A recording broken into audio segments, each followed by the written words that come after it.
Today we're in the median burn room of the ATF Fire Research Laboratory in Amondale, Maryland to talk about the most important factor of fire growth, the effects of ventilation on fire dynamics and fire behavior. My name is Adam St. John. I'm an ATF fire protection engineer, and the first question we always get is, why is ATF at a fire scene? What is ATF's role in fire investigation? ATF is a federal resource for conducting origin and cause investigations. Most of the fires worked are assisting state and local fire investigators. We also have the federal nexus on fire investigations as well. This laboratory, the Fire Research Laboratory, is a full-scale fire testing facility that conducts research and testing in support of fire investigations. We frequently train state and local investigators, as well as the over 100 ATF certified fire investigators across the country. Now, to do that, we develop different training programs like this one.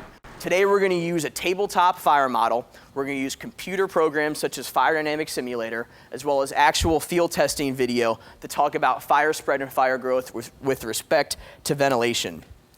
There's no doubt that ventilation is a driving force behind fire growth. Why has this become so important? We all know that our fuels have changed. Synthetic fuels release their energy a lot faster than older type natural fuels like wood. We're talking about foam and plastics on the order to 5 to 10 times faster. That means that these fires become ventilation limited 5 to 10 times faster than they used to. If you're a fire investigator, you have to consider ventilation to understand how fire patterns develop and form, but also how fire spread through a building. As a firefighter, you have to understand ventilation from a tactical perspective. We'll talk about that briefly. So ventilation is by far the driving factor behind fire growth. We're going to tell you that most fires that you investigate or most fires that you fight as firefighters are ventilation limited. What does that mean? It means that part of that fire triangle that you're missing is the air. If that smoke layer is below the level of the flames, if that smoke layer is down to the floor, most likely that fire is ventilation limited. Now, for the firefighters out there, you're going to say, well, that's most of the fires that we encounter out in the field, and that's absolutely true. If a fire is ventilation limited, by definition, always, the size and often the location of that fire is determined by how much air you let in. Before we arrive on scene, the majority of the fires that we look at are ventilation limited. Let's hop over to the fire model and look at this in real life. So we're going to illustrate the effects of ventilation with a single compartment with this scale fire model. We built this as a training tool for our certified fire investigators. The front is fireplace glass, and the sides are made out of metal. The fuel is going to stay the same throughout the entire test, but you'll see that the amount of flames, the heat release rate inside of this room is going to change based on ventilation. As we limit the opening size, you can see the flames leave the fuel and migrate over to my hand. Why? There's not enough air on this side to support flames. You're under 14% oxygen. Flames can't exist where you don't have air. Out here, we're at 21%. Where those two meet is where you're going to have flames existing. Fire patterns are generated by duration and intensity of heat. Where the flames exist the longest may not be where that fire started, but you may have your strongest pattern there. Again, as we add ventilation in the corner, we're at 400 degrees. As we allow more cold air into this room, we will watch the temperature increase. Why? The fire responds to the added ventilation.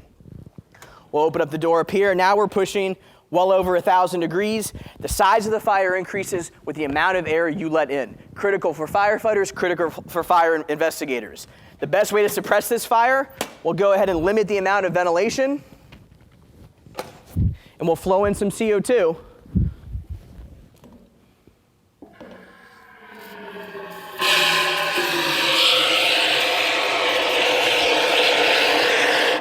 And the fire goes out. One thing I want to focus on with compartment fire dynamics is the fact that you don't have enough air throughout the entire compartment with a single opening for full room involvement anymore. The fuels release too much energy too quickly. The flames actually have to leave the structure in order to burn. From the outside, we have flames coming out maybe 6 or 12 inches from the opening. On the inside, we usually don't have the luxury of removing a wall. In this case, we see a pane of glass, and we see the flames typically exist by that opening. From a pattern formation standpoint, the patterns are expected to be by the opening. The room isn't fully involved because there's not air throughout the entire structure. This is a similar fire. In this case, we're burning a room. We have a fuel package, a number of pallets inside of a room. This room is located behind this window. This is twice real time. We're ventilating the window. It's a ventilation limited fire. What this fire is missing is air. We'll watch this fire go through flashover, and we'll watch the flames leave the fuel and migrate over to the window. Notice that once this happens, the entire room isn't involved. There's actually another window here. You'll see once the flames leave the room, the only place those flames exist are by that window. It all comes back to that fire triangle. So if I pause it now, and we ask an engine company, when you arrive on scene, what do you see? A room fully involved. Well, if you take away some of that smoke by burning wood instead of foam, you'll see that the flames exist by the opening and not throughout the entire room. Why does that matter to our fire investigators? The patterns that form, the ventilation-driven patterns, are going to be by that window and not necessarily throughout the entire room. An application of the scale model to real life. What is a flow path? Is it something that's brand new? Absolutely not. They've existed since fire has existed. Why they become more critical is because our fuels release that energy faster, so they develop very, very quickly. A flow path is a buoyancy-driven flow. It's driven by the effects of heat. Hot air goes up and away from the fire, cold air comes in behind it. That's a fire out in the open. You take that same fire, you put it inside of a room, and you create an opening up high. What does that do to your ventilation fire dynamics? It creates what we call a unidirectional flow path, energy traveling in one direction. Typically, the opening above the fire is the outlet. The opening below the fire is the inlet. Most of these scenarios, in fact, all of these line of duty test scenarios, the firefighters are operating in the exhaust flow path of that fire. We'll jump back to Mark Falkenhand's case in Baltimore County back in 2011. What happened? Two flow path scenarios that are critical, actual pictures. What's very typical, the inlet is all flames and no smoke. The outlet, which is 5 feet above, is all smoke and no flames. Critical for you fire investigators. You look at this picture, none of this energy is coming out of this opening. It's all traveling through the building and out the front door. This engine company cannot make it down the stairs because you have high temperature, high velocity gas flow. Not an effect of wind, not an effect of fans. It's a 5-foot height difference that's driving this flow. When the engine company arrives, they don't have access to the back side. They try to make entry down the stair. Again, 5-foot difference, and that's what creates this first flow path up the stairs. Unidirectional flow path, all that energy travels up the stairs. When this door is shut, it's what Kill the Flashover calls the plug, right? There's no air inside of here. You can't have flames. Once this is open, a lot of fresh air comes in. More fresh air coming in means there's more energy being released. That energy fills the entire stairwell. If you cut a hole in the roof, the exact same thing will happen. You have more air flowing in. The temperature is going to increase from where the fire is all the way up throughout the entire structure in that flow path. We'll look at this flow path. They try to flow water down the stairs. They're not flowing water onto the seat of the fire. What's burning is inside of the apartment of origin, not inside of the stairwell. Let's look at the second flow path in Mark Falkenhand's scenario that affected the incident that resulted in his fatality. We have a fire that is allowed to grow on the second level. It goes unnoticed. Both the inlet and the outlet are on side Charlie. The incident commander is on side Alpha. He can't see the flames on the second level or the smoke leaving the second level. This flow path is generated again by the height difference, about 10 feet between this slider and this slider. If this door was shut, the energy would have gone right back outside. It would have been bidirectional. Because you have two openings at different heights, that energy travels through the building once this goes through flashover. It goes through flashover 5 to 10 times faster than it would have 20, 30, 40 years ago because of the synthetic fuels. Flow paths are not new. The rate the energy is being released, the heat release rate of modern fuels is what has changed. You need to understand this as fire investigators or firefighters. Mark is upstairs conducting a search. This room goes through flashover. All that energy stays inside of the building. It ends up trapping Mark over here. The only indication of this on the front side are the flames in the stairwell. Once incident commander sees that, he orders everybody out. We're going to illustrate this not only with FDS, but with the actual scale model in a second. We have our pans ignite. Now, initially we have that one opening, we have that bidirectional flow. Hot air comes out, cold air comes in. Now, as we create an opening at the exact same height, we're going to see that the overall flame is going to increase. The heat release rate, the amount of flames, the amount of fire inside of that room is going to increase, but it's still bidirectional flow because these openings are the same height. Watch what happens when we increase the height of the opening. Not an effect of fans, Not an effect of anything except for the buoyancy-driven flow.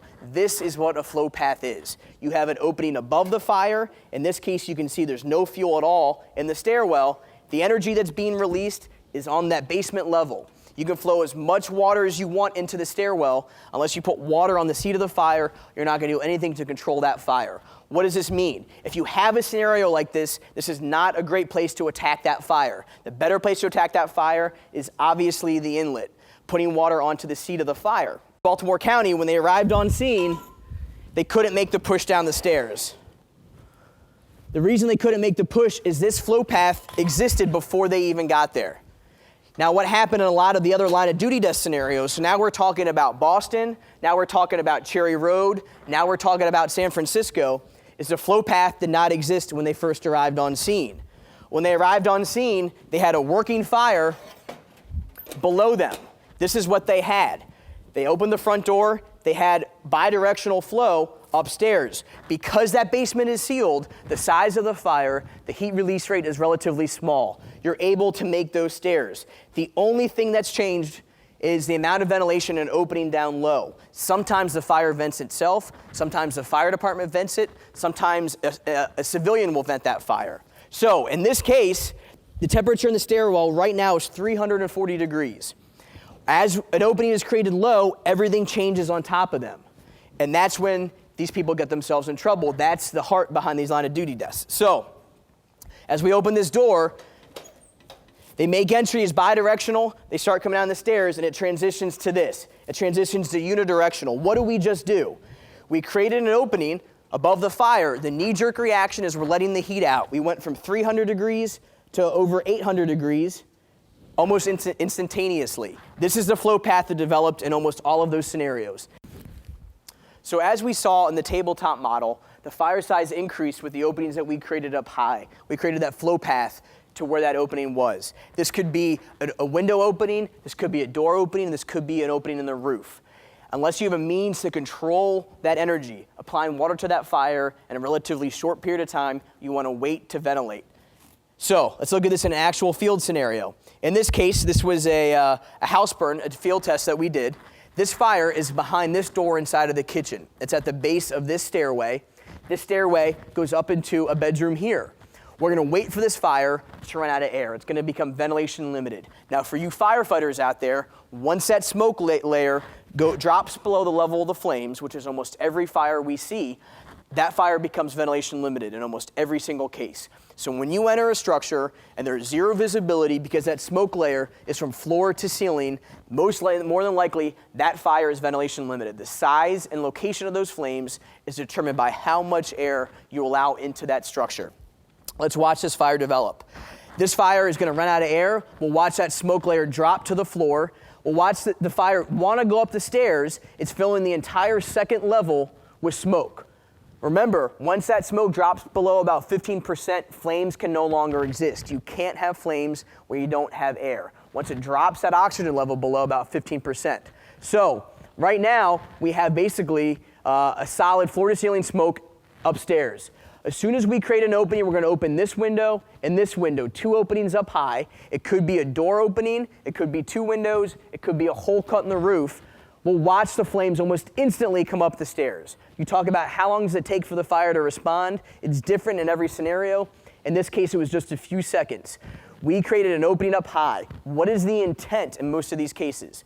The intent is we want to let the smoke out. We want to lower temperatures for trapped occupants. In reality, if that fire is ventilation limited, even an opening up high is going to increase temperatures from floor to ceiling throughout that structure. In this case, now we have the stairway fully involved and flames extending to the second story. Let's watch that one more time, and we'll jump to the final video that we have.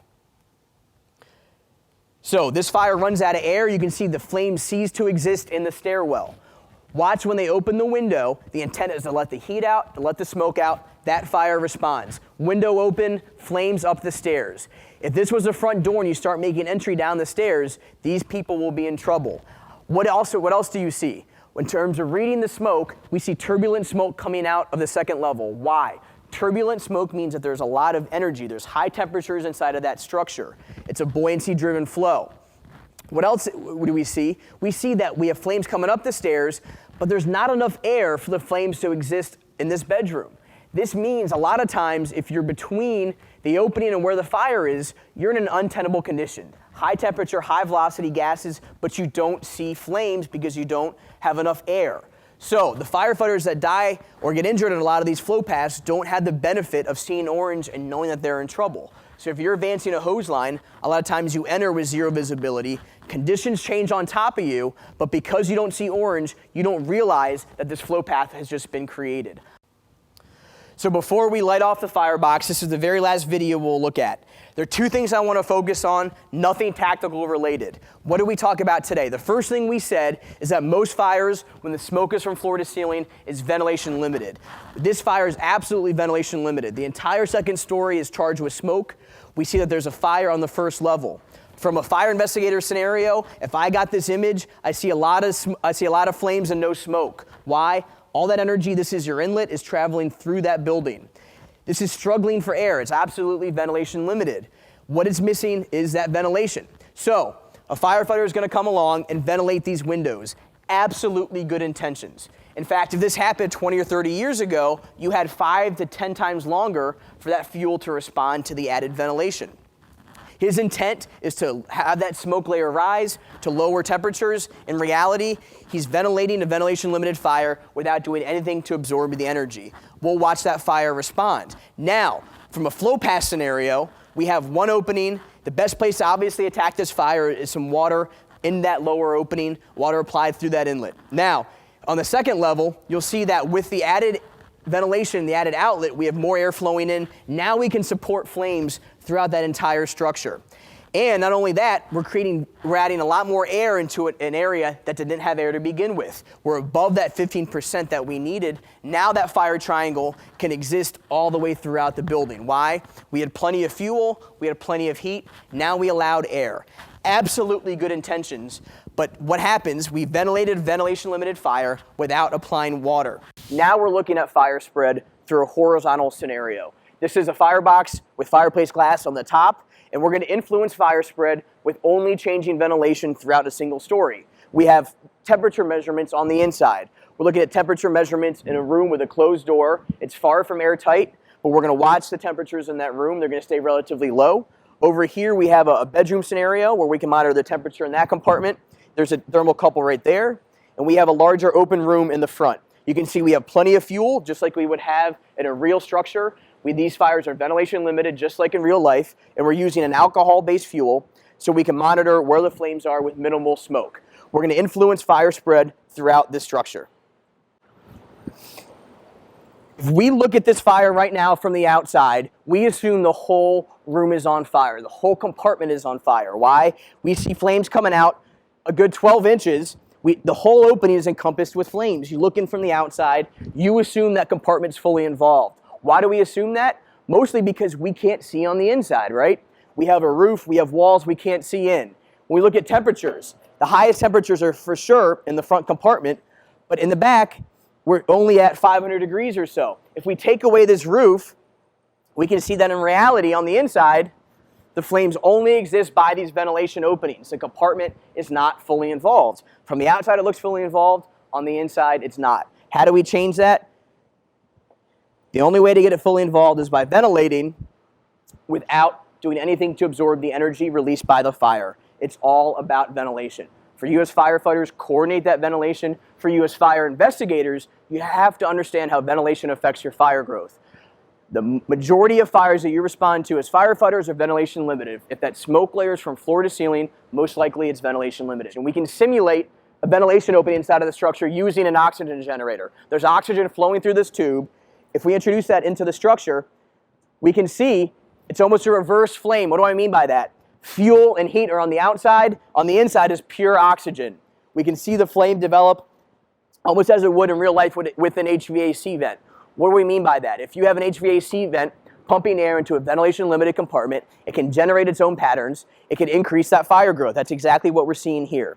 So in the corners, you can see the air coming in along the floor. We have flames exist by those ventilation openings, but we can also create an artificial vent by introducing air inside of that structure. The only thing you're missing is air. As soon as you pull that out, that flame goes away. We introduce the air on the inside. You have plenty of heat. You have plenty of fuel. we're giving it that missing ingredient, that air. For you fire investigators, you can expect to find patterns in many cases around HVAC vents that are operating at the time of the fire. You're adding air into a ventilation limited compartment. You can see that here. The lesson here is there's plenty of fuel throughout this whole compartment. There's plenty of heat, obviously. What we're missing is that oxygen. And if we introduce just pure oxygen, you can see we can move that flame anywhere we want in that compartment. So one of the things I want to illustrate now is fire spread from one compartment to the other strictly because of ventilation. We have fire in this front room. We're going to open a window in the back room. This could happen by itself because of heat. This could happen from the fire department venting a window. We need to understand the effects of ventilation. If we open this door, we're going to start entraining air. It doesn't happen instantly, but we're going to watch the fuel vapors ignite like it did there, and the flames migrated from the front to the back. Now we have a fully involved compartment. For victims, for firefighters, completely untenable, right? The way we control this fire size is you shut the door between the room that's on fire and the compartment that you're searching. Limit the amount of ventilation until you're in a position to flow water. If we crack the door a little bit, we'll have smaller fire growth. On the outside, again, you see the flames are leaving the compartment in order to find that air. There's no air on the inside. From the outside here, we think the whole room is on fire. In reality, from looking up above, we realize the only way to get this whole room on fire is to ventilate this structure.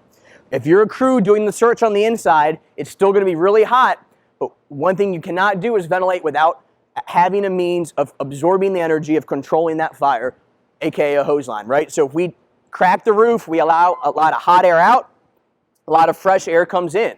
So the temperatures increase throughout the entire structure once we provide added ventilation, unless you're in a position to flow water.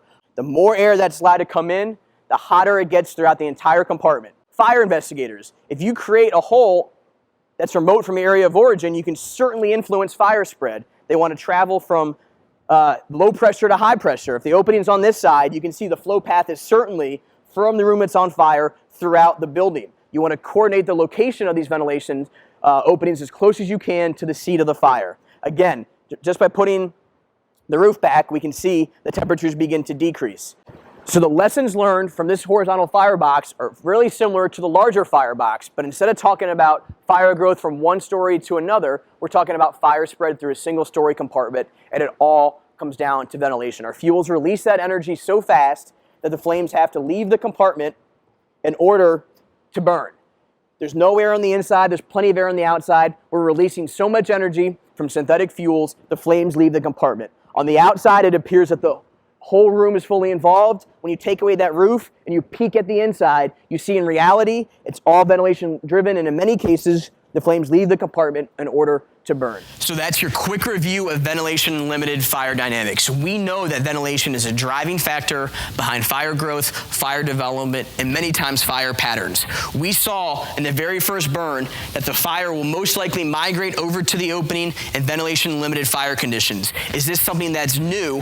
The amount of energy that's released, the rate that it releases that energy is faster than ever, on the order of 5 to 10 times faster. So these flow paths are not new. They've existed since fires existed, but our fuels have changed. Synthetic fuels release